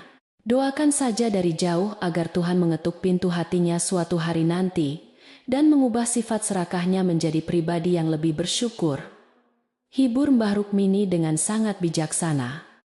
Kata-kata itu perlahan mendinginkan hati Ki Jatmiko yang terkadang masih terbakar oleh kerinduan pahit. Hari berganti minggu, dan daun-daun mulai menebal menutupi ranting pepohonan di sekitar rumah Joglo, menciptakan kanopi hijau yang sangat meneduhkan saat siang hari terik. Ki Jatmiko tidak pernah lagi mendengar kabar apapun mengenai Bayu, entah pemuda itu berhasil melunasi hutangnya, atau terpaksa berpindah-pindah tempat untuk menghindari kejaran rentenir. Beliau telah menyerahkan segalanya kepada kehendak takdir, berfokus sepenuhnya untuk merawat tanah wakaf desa dan menjaga keutuhan rumah peninggalan leluhur dari kerusakan akibat usia tua. Setiap sudut rumah kini kembali memancarkan aura positif yang mengundang ketenangan bagi siapa saja. Kang Arif yang kebetulan sedang melintas di depan rumah seringkali mampir untuk membantu Ki Jatmiko membetulkan genteng atap yang sedikit bergeser karena tiupan angin. Mereka berdua bekerja sama dengan sangat tangkas menggunakan tangga bambu tua, memastikan tidak ada setetes pun air hujan yang merembes merusak lantai kayu peninggalan nenek moyang. "Terima kasih banyak Kang Arif, kau selalu repot-repot datang kemari. Padahal pekerjaanmu di ladang sendiri pasti juga sangat menumpuk," ucap Ki Jatmiko sambil menyeka keringatnya. Kang Arif tertawa renyah menjawab bahwa membantu tetangga adalah kewajiban mutlak setiap warga desa. Setelah lelah bekerja membetulkan atap, mereka duduk di sudut tempat menjemur hasil panen sambil menikmati kopi hitam dan singkong goreng hangat yang baru diangkat dari wajan. Kang Arif menceritakan kejadian lucu di warung kopi tadi pagi yang mengundang tawa lepas dari mulut Ki Jatmiko, suara yang sudah lama tidak terdengar menggema di sana. Canda tawa itu seolah menyapu bersih semua sisa-sisa aura negatif yang sempat dibawa oleh makelar tanah serakah yang berani menginjakkan kaki di desa ini. Pertemanan yang tulus benar-benar mampu menyembuhkan luka batin yang paling dalam sekalipun tanpa disadari. Menjelang malam tiba, suasana desa Karangasem kembali hening, hanya diisi oleh suara alam yang begitu menenteramkan hati seperti nyanyian katak dan jangkrik di area persawahan. Ki Jatmiko menyalakan lampu minyak tanah di setiap sudut rumah joglo, memberikan cahaya kuning keemasan yang menerangi ukiran kayu jati kuno di tiang penyangga utama. Ia berjalan berkeliling memeriksa kunci pintu dan jendela, memastikan semuanya tertutup rapat, agar angin malam yang membawa hawa dingin tidak menusuk tulang tuanya yang mulai rapuh. Rumah ini benar-benar terasa seperti benteng perlindungan yang sangat aman dan nyaman baginya. Saat duduk sendirian di ruang tengah, pikiran Ki Jatmiko sering melayang mengembara menyusuri lorong waktu, mengingat masa-masa indah ketika kakak kandungnya masih hidup bersamanya. Ia teringat janji suci yang diucapkannya di ranjang kematian kakaknya untuk selalu menjaga tanah ini, agar kelak bisa memberikan manfaat bagi seluruh lapisan masyarakat desa. Meskipun ujian berat sempat datang menggoyahkan pertahanannya, beliau merasa bersyukur karena Tuhan memberinya kekuatan untuk tetap berdiri tegak, tidak tergoda oleh kilauan harta benda. Harta paling berharga ternyata bukanlah uang, melainkan kedamaian hati yang tidak bisa dibeli dengan apapun. Kesunyian malam selalu menjadi sahabat terbaik bagi Ki Jatmiko untuk merenungkan makna kehidupan yang terus berjalan ke depan tanpa pernah bisa dihentikan oleh siapapun juga. Beliau menyadari bahwa umur manusia sangat terbatas dan suatu saat nanti ia juga harus meninggalkan rumah joglo ini untuk menghadap Sang Pencipta alam semesta raya. Oleh karena itu, ia telah berpesan kepada para sesepuh desa agar tanah wakaf ini dikelola bersama-sama demi kepentingan umum jika kelak dirinya tutup usia. Keputusan mulia itu membuat nama Ki Jatmiko semakin dihormati dan disegani oleh seluruh penduduk desa. Pada suatu pagi yang cerah, ketika burung-burung gereja sedang ramai berkicau mencari makan di halaman rumah, Kang Arif datang dengan membawa secari kabar burung. Ia mendengar dari seorang pedagang keliling bahwa ada seorang pemuda desa yang wajahnya mirip Bayu sedang bekerja sebagai kuli panggul di pasar induk kota besar. Pemuda itu terlihat sangat kurus, dan pakaiannya lusuh, bekerja dari subuh hingga tengah malam tanpa henti, seolah sedang dikejar oleh tenggat waktu pembayaran hutang yang mencekik. Ki Jatmiko hanya terdiam mendengar kabar tersebut, matanya menerawang jauh ke balik pepohonan desa. Biarlah ia merasakan sendiri pahit getirnya kehidupan nyata di luar sana, Kang, karena hanya dengan cara itulah sifat sombong dan serakahnya bisa dikikis perlahan-lahan. Jika ia memang benar-benar mau berubah, nasib buruk itu akan menjadi guru terbaik yang akan menempanya menjadi manusia kuat dan tangguh di masa depan nanti. Kang Arif mengangguk pelan, sangat mengagumi ketegaran hati pria parubaya di sampingnya yang tidak menunjukkan kepanikan sedikit pun, meskipun mendengar darah dagingnya sedang menderita. Hukum karma telah bekerja secara adil, menempatkan setiap manusia pada porsi yang seharusnya diterima. Menjelang bulan suci, rumah joglo Ki Jatmiko selalu menjadi tempat berkumpul para warga desa untuk mengadakan syukuran dan doa bersama menyambut datangnya bulan penuh berkah. Pendopo depan dihias dengan tikar pandan baru dan berbagai macam hidangan tradisional disajikan secara bergotong royong oleh para ibu-ibu desa yang sangat antusias membantu. Bau harum nasi kuning, ayam panggang, dan urap sayur menyebar ke seluruh penjuru rumah, mengundang selera makan siapa saja yang menghirup aromanya yang sangat khas pedesaan. Ki Jatmiko duduk di tengah-tengah para warga, tersenyum bahagia melihat kebersamaan yang terjalin erat. Dalam acara syukuran tersebut, Mbah Rukmini diberikan kehormatan untuk memimpin doa keselamatan bagi seluruh warga desa agar selalu dilindungi dari segala macam niat buruk manusia. Suara seraknya melantunkan ayat-ayat suci dengan sangat merdu, menembus keheningan malam dan membawa kedamaian yang menyentuh relung sanubari. Setiap orang yang menundukkan kepalanya khusyuk. Ki Jatmiko mengamini setiap untayan doa tersebut, menyelipkan satu permohonan khusus di dalam hatinya untuk keselamatan keponakannya yang mungkin saat ini sedang kedinginan di sudut kota. Kebencian telah sirna sepenuhnya, digantikan oleh rasa pasrah dan ikhlas menerima segala ketentuan ilahi. Selesai berdoa, para warga menyantap hidangan dengan penuh sukacita, saling bertukar cerita dan tawa riang yang menggema di seluruh area pendopo rumah joglo tua. Anak-anak kecil berlarian riang di halaman luas, bermain petak umpet di bawah sinar bulan purnama yang bersinar sangat terang menyinari setiap sudut desa Karangasem.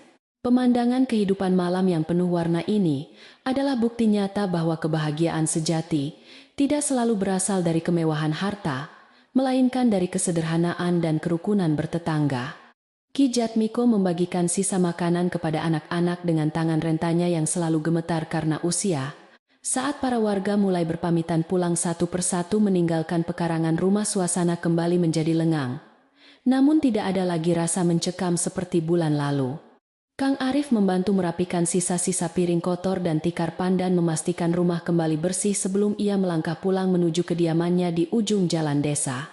Ki Panjenengan sekarang tidak perlu merasa sendirian lagi, karena kami semua warga desa adalah keluarga besar yang akan selalu menjaga rumah joglo ini bersama-sama. Ucapan tulus Kang Arif itu membuat mata Ki Jatmiko berkaca-kaca, menahan rasa haru yang mendalam.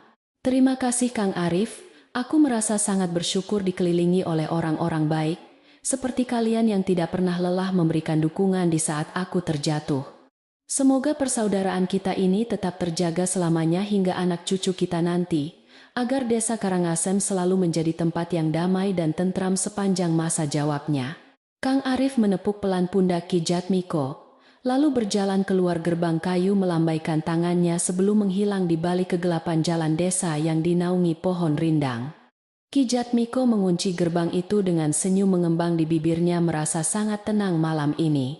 Ia melangkah kembali ke teras, mematikan beberapa lampu minyak yang sudah mulai meredup kehabisan bahan bakar, lalu duduk sejenak di kursi goyang kesayangannya dari kayu. Suara gemerisik daun bambu di kebun belakang bergesekan tertiup angin malam menciptakan harmoni alam yang selalu menjadi lagu pengantar tidur paling merdu di dunia ini. Rumah joglo kayu peninggalan leluhur ini telah berhasil melewati ujian terberatnya, berdiri kokoh tanpa kehilangan harga diri, apalagi jatuh ke tangan orang serakah yang tidak bertanggung jawab. Ini adalah kemenangan kecil yang sangat berarti bagi sejarah panjang keluarga besar Ki Jatmiko. Dalam keheningan malam, pria parubaya itu memejamkan mata, membiarkan kenangan-kenangan indah masa kecilnya di rumah ini mengalir bebas di dalam pikirannya yang tenang. Ia bisa merasakan pelukan hangat almarhum kakeknya yang dulu selalu berpesan agar tanah wakaf desa ini dipertahankan dengan nyawa sekalipun demi kesejahteraan orang banyak kelak. Janji itu telah ditepatinya dengan sangat sempurna meskipun harus mengorbankan perasaan cintanya kepada satu-satunya keponakan yang tersisa dari garis keturunan darah kakak kandungnya sendiri. Ki Jatmiko bernapas lega mengetahui bahwa beban berat di pundaknya kini telah terangkat, hilang tak bersisa. Pagi hari berikutnya matahari kembali terbit menyinari desa Karangasem, dengan cahayanya yang menghangatkan jiwa setiap makhluk hidup yang memulai rutinitas harian mereka di ladang. Kang Arif yang sedang berjalan memikul cangkul menatap rumah joglo tua itu dari kejauhan, melihat sosok Ki Jatmiko yang sedang menyapu halaman dengan penuh ketenangan. Ketulusan hati selalu menjadi perisai paling kuat untuk melindungi sebuah rumah, sementara keserakahan hanya akan membakar pemiliknya sendiri, menjadi abu yang tertiup angin tanpa meninggalkan jejak. Desa Karangasem kembali damai, memeluk erat warisan leluhur dalam dekapan persaudaraan yang tidak akan pernah putus.